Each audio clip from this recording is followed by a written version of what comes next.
જેમને કઈ કામ ની ધંધો તો છે નહીં, બસ ખાલી બારકી પંચાયત કરવી છે કે આ આમ કરે છે, આ પેલું કરે છે. ભડી ભાઈ તારે શું?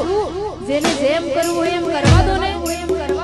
આમ કરે છે, તેમ કરે છે, મને બહુ ચિંતા થાય નહીં. અમારી ચિંતા કરવા વાળું અમારું ફેમિલી બેઠું છે, તારે કઈ ચિંતા કરવાની જરૂર નથી. આ સેવા પંચાયત